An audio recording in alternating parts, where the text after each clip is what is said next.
This is Washougal, Washington. My name's Hugh Wyatt, and I've just been named the football coach here.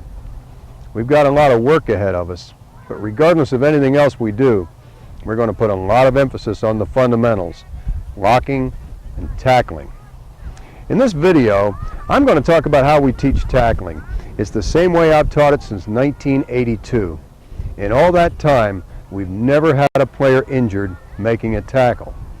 All of my former players know this method so well that if one of them were to walk up right now, he could teach it. In Finland, where I coached for 7 years, I taught it the same way. I taught tackling to a group of guys who'd never played football before. Bear that in mind as you watch some of these tackles. Just 2 years before, none of these guys had ever played in a game of football.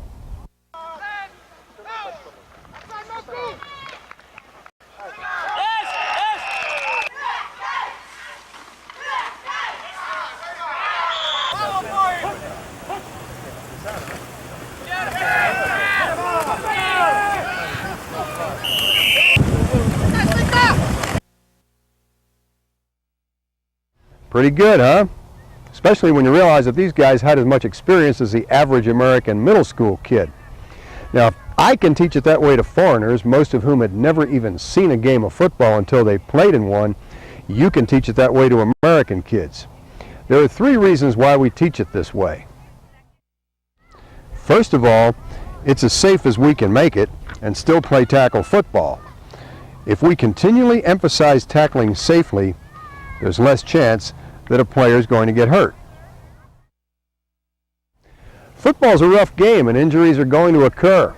Players and their parents need to know this, but they also need to know that you're aware of the dangers too, and that you're going to do something about it. That through proper conditioning, proper equipment, and proper techniques, you're doing what you can to reduce the risk of injury. I said reduce the risk. You can't eliminate it. Injuries are going to happen, but at least you can try to reduce the risk. I think we owe this much to our kids, to their parents, and to the game that we all love. Uppermost in our mind is making sure players keep their heads and eyes up. We never want to duck the head and risk a blow to the top of the head. We can't allow making primary contact with the head. That's the rule. Kids have to know that we respect the rules and value their safety. We have to fight the natural impulse to duck the head and close the eyes and hope for the best. Because taking a blow to the top of the head while the neck is completely extended is a major cause of serious injury. We also want to reduce the possibility of arm and shoulder injuries that can result from arm tackles. A second reason we teach it this way is that it's effective. One of the opening scenes of the movie American Graffiti takes place in a pool hall in a small Texas town. The owner's giving some high school kids a hard time. They lost the game the night before and he's on their case. And in a very sarcastic tone he says, "You know, a few teams have had some success with tackling. It seems to keep the other team from scoring quite so much." I can't argue with that. We want to avoid the major causes of missed tackles. Taking the eyes off the target, not seeing the ball carrier. Failing to have our helmet on the correct side of the ball carrier's helmet. Making an arm tackle. Leaving the feet and winding up on the ground as dead wood. Failing to lock up. Some people say wrap up, we say lock up. Failing to keep the feet moving after locking up. And failing to stay between the ball carrier and the goal line. A third reason why we teach tackling the way we do is a sort of fringe benefit for us because of the way we teach blocking. We teach it the old-fashioned way, and because we do, we're able to teach blocking and tackling interchangeably. I'd been a head coach for several years before I really started to learn how to teach tackling. My inspiration came from Bud Wilkinson back in 1977. I was in awe of him, and just to hear him talk, I sat in on a clinic session where he addressed a group of youth coaches, and what he said has stuck with me ever since. He said that we had to realize that young kids are scared. He said it's just like teaching them how to swim, that the coach's main job is to help him overcome the fear factor. And he said that you should teach tackling at half speed over and over until they're awfully, awfully good. Those were his exact words. I still have my notes. So that's how I've done it ever since. We're teaching confidence as much as anything. I think we develop this confidence in 3 stages. First, just as Coach Wilkinson advised, we start out slow and we teach correct form over and over, day after day, until they are very confident and I am very confident. And then we begin to pick up speed, but we seldom hit without a pad between us. And we still continue to emphasize correct form. By the way, we rarely take the ball carrier to the ground. When we begin to get pretty good, we'll have the runner provide some resistance. We'll get the tackler disoriented, doing an up-down or an agility drill of some sort, and then he'll make a tackle after being disoriented. Only when we're really good will we do any advanced full contact tackling drills. We teach tackling by teaching the perfect tackle over and over. We call it our form tackle. We're looking for perfection. We don't kid ourselves. We know that we'll rarely get that in a game, but that doesn't mean we shouldn't strive for it and practice it. And when we do get it, it's like hitting a drive down the middle of the fairway. We break the form tackle into its component parts: hit, fit, lock, lift, and drive. Good defensive play requires getting into good hit position. You may call it the football position or the breakdown position, but it's fundamental to an awful lot of sports. Feet are about shoulder width. Toes and knees are pointed straight ahead. Knees are bent and the tail is sunken back. The jewels are hidden. The chest is stuck out, and so is the chin, and the eyes are up in a way that arches the back and bulls the neck. If the player's wearing a helmet, the back of his helmet should press against the collar of his shoulder pads. If a player's properly braced in a good hit position, we should be able to push him in the chest and not budge him. One way to teach the idea of head up and back arched is to have them take turns mounting up. If a player rounds his back or ducks his head doing this, he's liable to fall on his face. We spend a lot of time teaching the hit position, making sure players can get in and out of it after being disoriented, and making sure they're strong enough to get in this position and stay in this position late in the game. We want our tail low enough so that when we start to hit, we'll be striking upward into the fit position. Once we do, the next stages can't really be separated. They all come together and happen within an instant. Fit, for us, means our numbers against his numbers. We must not make primary contact with the head. The rules stipulate that, and our player's safety demands it. We get both of our numbers against both of his numbers. Our entire upper body is between the runner and the goal line, and we keep it that way. We don't tackle with one shoulder or another. Our helmet goes to the side of the ball carrier's helmet. Eyes to the skies, we say. Our eyes look up over his shoulder at the sky. I don't think wrap-up is descriptive enough. I prefer lock-up. At the instant we strike into the fit position, we throw our arms around the runner's upper arms.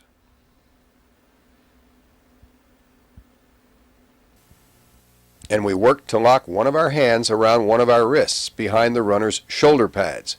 If all we can get is 2 handfuls of jersey, we'll settle for that, but we expect the tackler to keep working and struggling and fighting to lock up. We don't grab the runner around the waist, we don't grab under his butt, and we certainly don't grab his legs.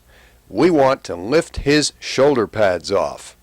It's one more way of making sure the eyes stay high and making sure that we strike upward. If the hands and arms are high, there's a very strong chance that the eyes and head will be high too, and the backs will be arched. When our players strike into the fit position, we tell them we want to hear those locks click. You want to stand behind the runner in these drills to make sure you can see the tackler's eyes and to see if he's locked up. And to let the players know that we're serious about it, we'll have them struggle to try to get out of the grasp of a player who's got them locked up. In any tackling drill, we don't unlock until the coach says so. Another reason why we want that lock high up on the runner's back is if the tackler's arms go up and his eyes go up, he'll arch his back, which is essential to the next stage. Simultaneous with the fit and the lock comes the lift. A forward thrust of the hips, and they'll be able to lift a much bigger man.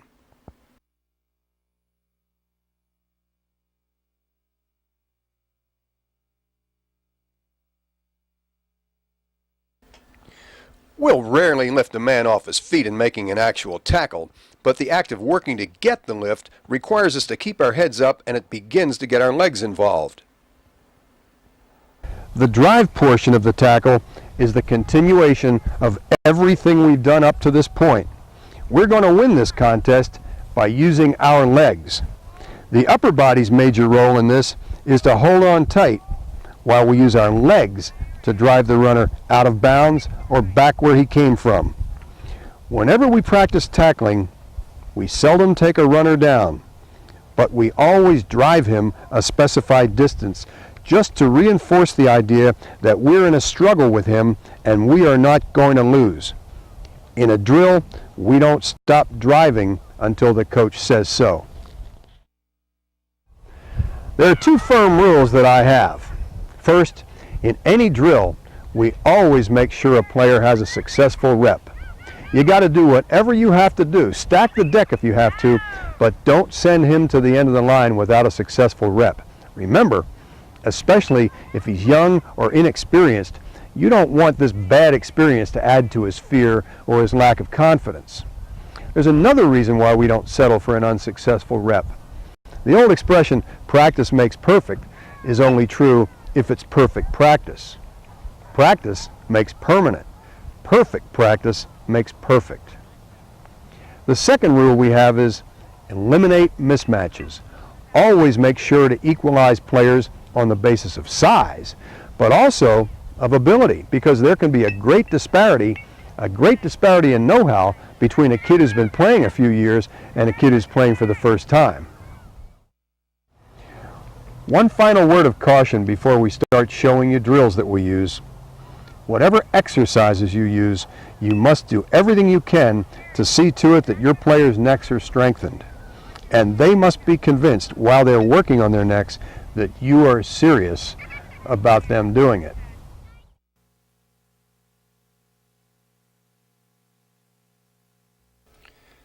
We start right out in the spring, just as soon as it's legal for us to do so, teaching tackling without any pads.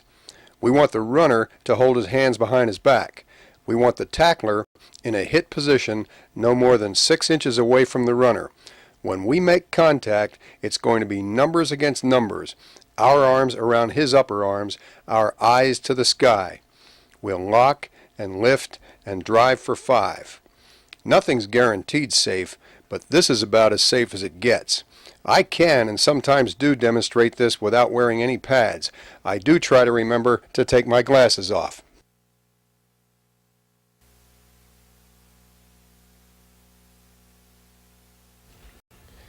By about the second week of spring camp, we're ready to tackle.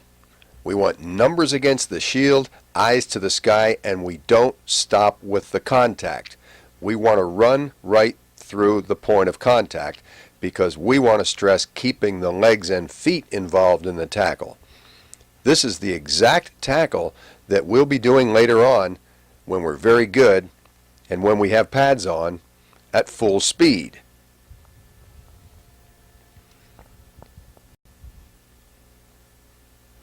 I wonder how many of you teach a method of tackling that allows you to practice it safely and get very good at it and very confident while you're still in shorts and t-shirts.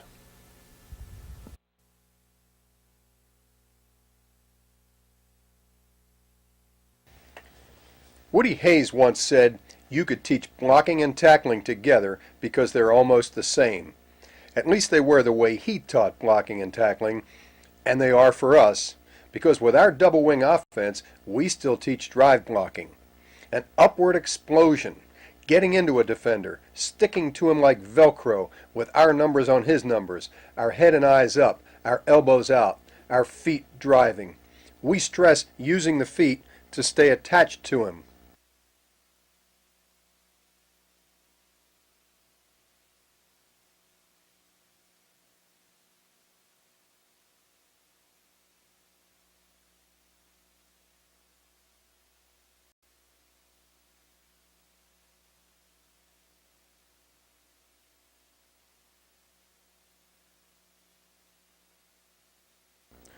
We'll often turn around and in the very next drill teach tackling. Sometimes we even have to remind the players whether we're working on blocking or tackling.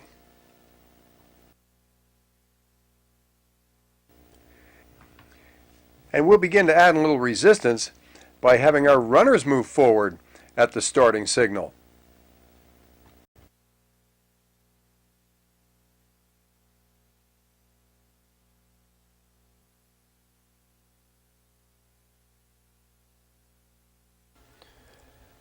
Our first full speed, but not full contact tackling takes place in the pancake drill, which many of you may recognize from my offensive tapes as a blocking drill. This, incidentally, is one of the very few times that we want a runner taken down in a tackling drill.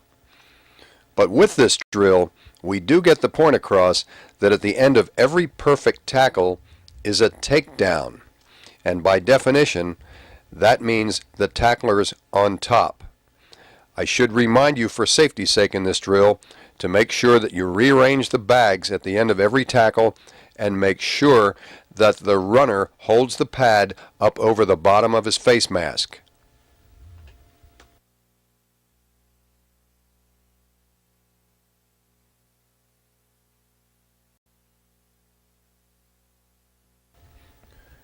We begin preparing players for the head-on collision of two moving objects and for what happens afterward by having the runners attack the tacklers at the same time as the tacklers attack them. You'd be surprised at how long it takes some players to learn to keep their feet moving right through the impact, but this is the secret to making a hard tackle.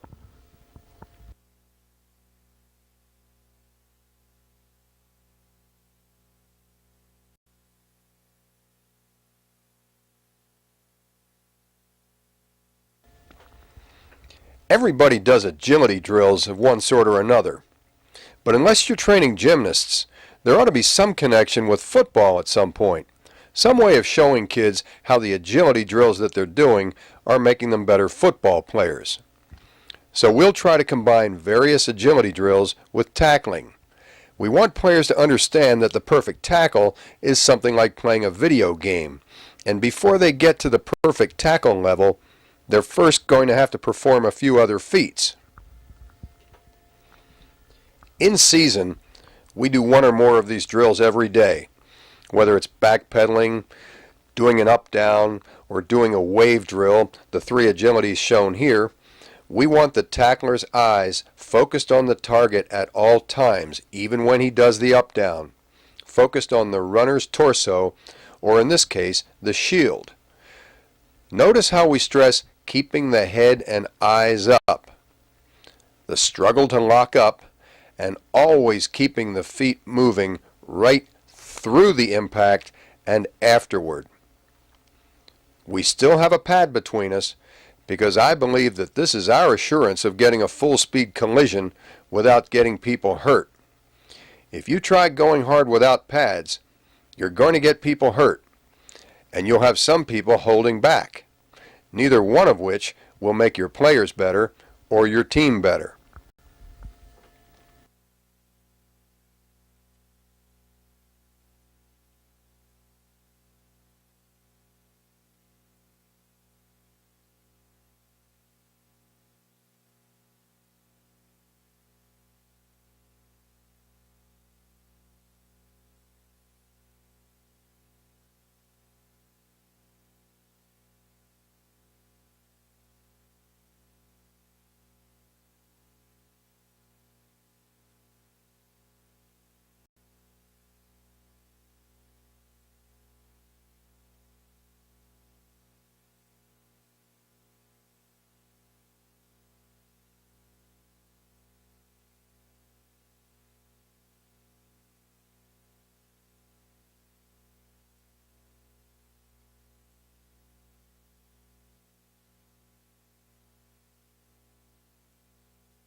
Every day, every practice, every player makes one good form tackle.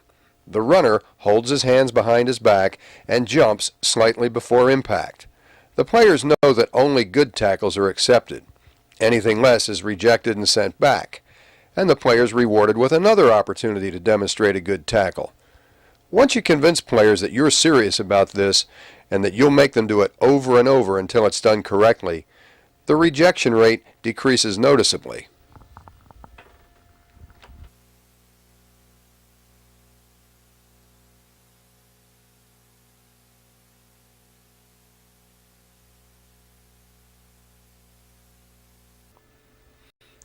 As you get into full contact tackling, you not only have to look out for the tackler's safety, you also must concern yourself with the runner's safety. Just as your tackler must keep his head up at all times, so must the runner. Only under controlled conditions do we ever take a runner to the ground. Until the players understand exactly what you want, until they are confident and you are confident, do not perform these drills at full speed.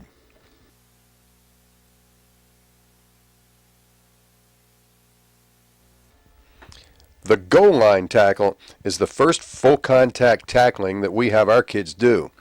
If there were only one tackling drill I could use, this would be it. The runner and tackle are only about a yard apart. This lets us restrict the speed of the actual collision so that we can deal with what happens after the contact. The tackler lines up with his heels on a goal line. He must defend it. On the signal, we tell him to attack. The runner's assignment is to go right through the tackler, not try to go to one side or the other. We have to stand the runner up, get locked up, keep our feet driving. And this is crucial. Stay between the runner and the goal line. Failure to do that is going to turn it into an arm tackle. This is hand-to-hand combat. A defensive stop often comes right down to that. We just can't allow the runner to win. We've got to hold on until help arrives. Our team's depending on us. So we continue this fight until the coach is satisfied that we have made a stop.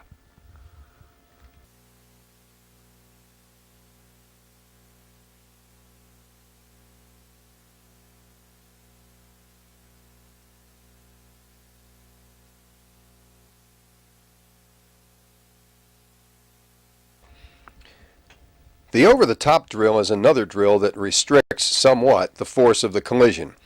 Here, we're emphasizing getting the head and eyes up before doing anything else, and striking upward as we drive into the runner.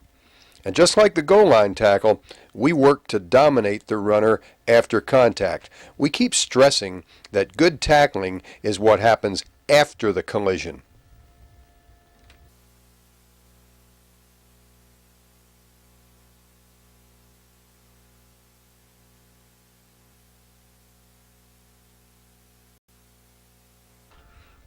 Here's the rollover drill being demonstrated by one of my teams in Finland in their first year of football.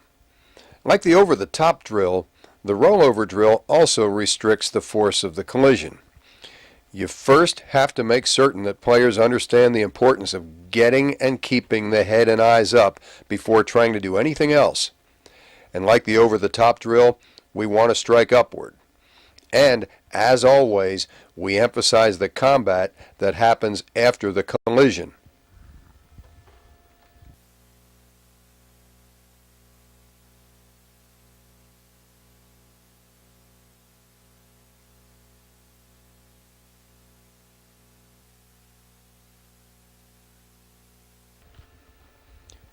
Realizing that ricochet drill may not be the most politically correct of names, with this drill, we begin to pick up the pace of the hitting. We mirror a blocker on the other side of the bags, and we slide sideways with him, stepping up and colliding with him in each of several holes, one right after the other. Each time, we shed him and move on to the next hole. The key point we stress here is keeping outside leverage on the blocker. This means keeping our outside arm and leg free and keeping our helmet outside the blocker's helmet. At the corner, the blocker magically turns into a runner and we tackle him and lock up.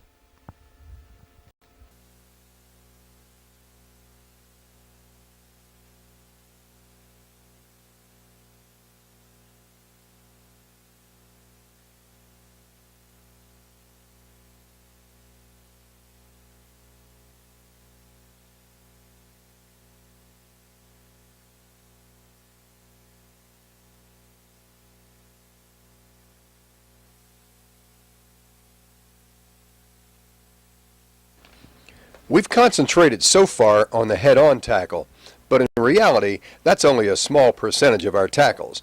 The majority involve one form or another of the angle or sideline tackle, in which we collide with the runner at an inside-out angle. Your kids will all understand what a T-bone collision is.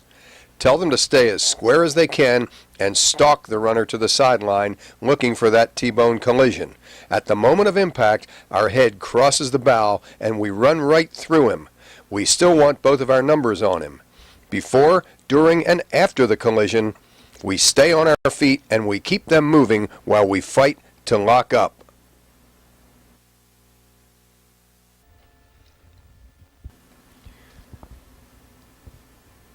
The open field tackle, for us, is a sideline tackle in the open field. The runner and tackler approach a bag head-on, and the tackler breaks down with his feet chopping when he's about 5 yards away from the runner. Slower players will have to break down a bit sooner. What we want to do is turn this into a sideline tackle. The coach stands behind the tackler and signals to the runner which way to break. We want the tackler to give the runner just one way to go. Once the runner declares, we use our sideline tackling technique. We stay square and slightly to his inside as we stalk him. We're going to take the shortest route to a T-bone collision. We want the head across the bow and we want to run right through the contact. And while we're working for the lockup, we coach turning the neck and looking into the runner's cage. It's amazing what that little thing will do to get the tackler squared up between the runner and the goal line. It also seems to take away a lot of the runner's strength. We really stress staying on our feet. We never want to leave our feet in the open field anyhow. We want to get across the idea that this is not an all or nothing situation. We don't have to finish him off by ourselves. If we can keep him in play, help will come.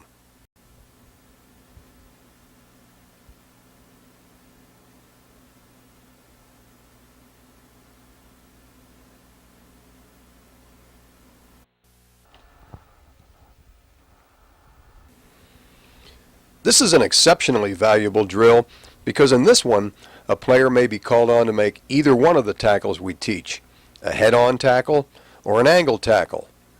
We'll stand behind the tackler and point to the hole we want the runner to hit. In the inside holes, we're going to meet the runner squared up.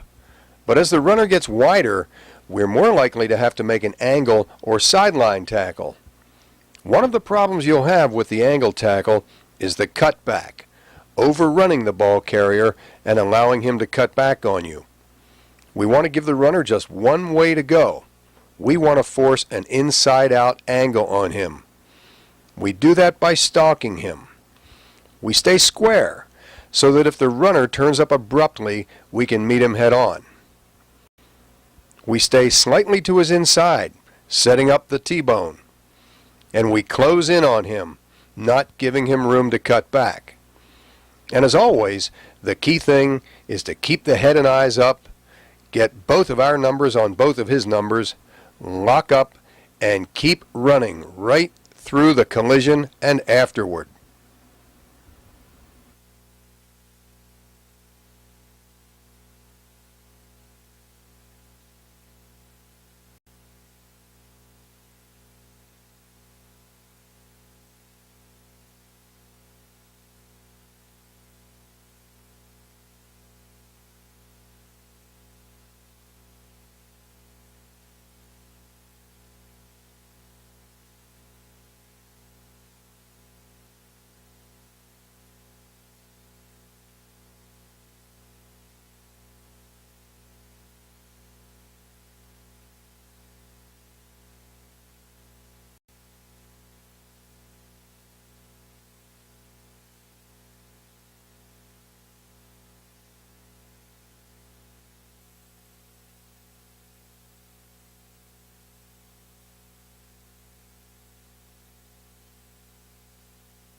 For me, I think this drill is the ultimate test.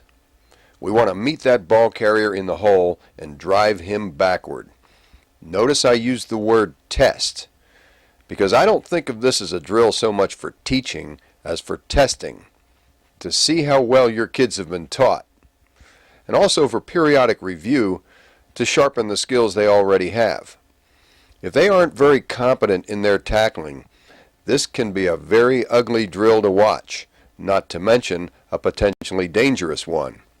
But if it is, don't blame the kids. If they're not ready yet, back off, slow things down. Remember what Bud Wilkinson said about teaching it at half speed over and over until they're awfully, awfully good.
I don't know whether you've noticed anything missing from these drills, but I sure have.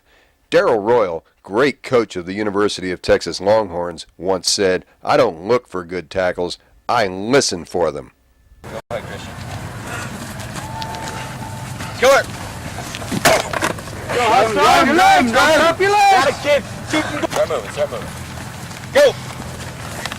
Oh, nice tackle, nice tackle. Go. That's it. There you go. Come on now, let's see. Come on, let's see. Go. Let's see. That's it, Wes. Yeah. Let's go, Matt. Go, baby. Come on now, get him. That's it. Drive him, Daniel. Start moving. Come on, big hit. Go. You gotta want him. Hey, Daniel. Come on, Daniel. Drive him. Go, Matt. Start moving. Come on, Eric. Come on, get in there and hit him. Come on, Eric. Hey, Eric, good pop. Drive him. I'd like you to meet Matthew Wyatt and Connor Love of Durham, North Carolina, Will Timbers of Denver, Colorado, Nicholas and Michael Tiffany of Houston, Texas. They're my 6 grandsons. 3 of them are approaching football playing age, and if they want to play youth football when they're old enough, and it's okay with Mom and Dad, that's fine with me. But first, I'd advise their parents to go watch a practice and observe the way tackling's being taught. Are they really concerned about safety? Are they teaching proper techniques? Are they really dealing with the kids' fears and building their confidence? Or are they just throwing them into hamburger drills? Do they insist religiously that players keep their heads up? And are they really consistent in the way they enforce it? Or do they look the other way and ignore unsafe techniques that need to be corrected? I offer this tape as a means of demonstrating how I teach tackling. By no means is it intended to convince you that it's the way for you to go. But it's been the only way for me since 1982, and in all that time, we've never had a player injured making a tackle. If after watching this video, you decide to teach it this way yourself, I certainly hope it benefits your program.